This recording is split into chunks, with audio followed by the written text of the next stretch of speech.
Russian President Vladimir Putin speaks during a meeting of the Russian Union of Industrialists and Entrepreneurs, a lobby group, in Moscow on Feb.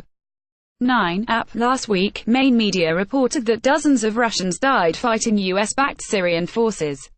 Let that sink in. Reporters attributed the casualties to a U.S. airstrike, raising the possibility of a direct and deadly Russian-American clash. At a minimum, it tells us that the creeping internationalization of the Syrian civil war has reached a new and dangerous level. But both Moscow and American officials were quick to clarify that those killed in the Feb. 7 incident were private Russian mercenaries and there was no risk of direct conflict between United States and Russian forces. This episode reminds us that the fog of war is hazardous. And it illustrates one way that adversaries, tacitly or explicitly, can cooperate to minimize the danger of escalation. Leaders can use incidents like the Syria deaths, or even more minor provocations, as an excuse to escalate war.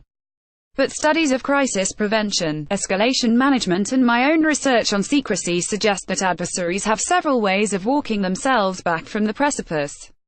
How to defuse a crisis, or how to make dead Russians disappear. 1. Keep it secret. Perhaps the safest way to defuse a crisis is to hide it. My research suggests adversaries often rely on secrecy, working to prevent deadly incidents from being exposed in the first place. When both sides want to avoid turning a local conflagration into a larger war, they may find themselves, whether tacitly or explicitly, colluding to conceal. One startling example comes from the Korean War. The end of the Cold War opened archives that verified Soviet pilots covertly engaged in air-to-air combat with American pilots during the Korean War, not just once but for 2 years. A collection of 1,300 declassified documents confirmed that U.S. intelligence agencies knew.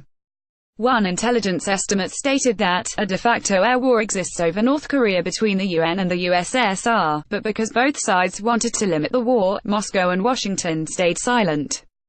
Or consider a more recent example from among the thousands of war logs disclosed by WikiLeaks. In Iraq in 2006, a routine U.S.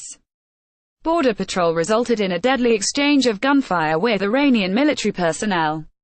Neither nation chose to publicize the incident, avoiding the harsh glare of the spotlight. 2. Distance governments from the incident. Sometimes an incident is leaked, documented by journalists on the ground or appears on social media. Governments then shift their tactics from secrecy to influencing how others interpret the incident. By framing an incident as unofficial or accidental, authorities can disperse media coverage, reduce domestic controversy and decouple the government's reputation from the incident.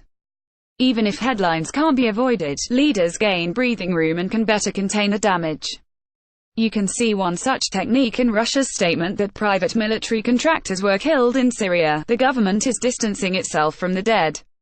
Whether truthful or misleading, a state gains plausible deniability by characterizing its nationals as non-official military personnel, using such terms as contractors, mercenaries, privateers or volunteers. For instance, during the Spanish Civil War in the 1930s, Italy described its forces as volunteers. Russia used the same line recently about its personnel in Ukraine.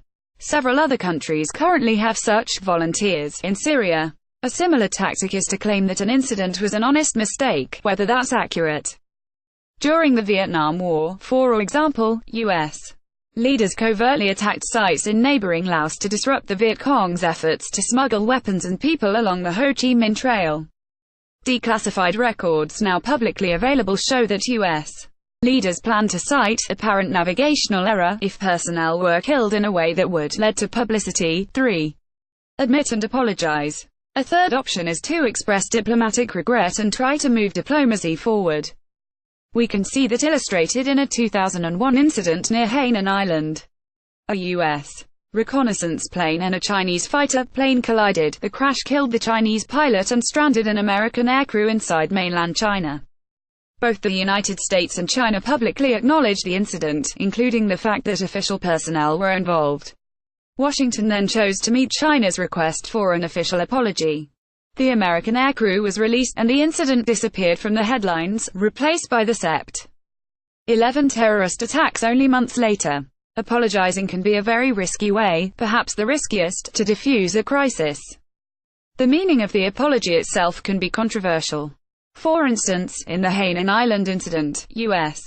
and Chinese representatives disagreed about whether Washington's statement was an apology or merely an expression of sorrow and regret. Even worse, Jennifer Lynn's research finds that apologies can trigger a nationalist backlash in the apologizing country. In that case, George W. Bush administration critics called the statement a national humiliation. Lessons from the past for the future. World War I's lesson still rightly haunts leaders. A local dispute over an assassination can launch a devastating and destructive war. Governments and observers today fear that the rise of China and rhetoric about North Korea could inadvertently escalate, and they are increasingly interested in learning how to prevent that. But history offers two other lessons. First, very few incidents are like the assassination of Franz Ferdinand, quickly exploding from local to international, and leaders can shape what happens, as the United States and Russia just did with the Syria incident. But leaders and their advisors must know escalation management tactics and use them effectively. A gloomier lesson is that knowing such techniques can invite leaders to meddle overseas, confident that a dangerous clash can be diffused. Leaders may hope that by relying on these techniques, they can attack without provocation or send deniable signals of resolve. Just as the ability to claim navigation error made it easier for U.S.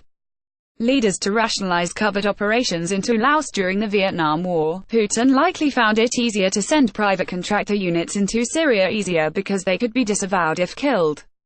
Crisis stability may come at a cost, a more hospitable environment for international intervention. Austin Carson, at Carson-Ost, is assistant professor of political science at the University of Chicago and author of Secret Wars, Covert Conflict in International Politics, forthcoming from Princeton University Press.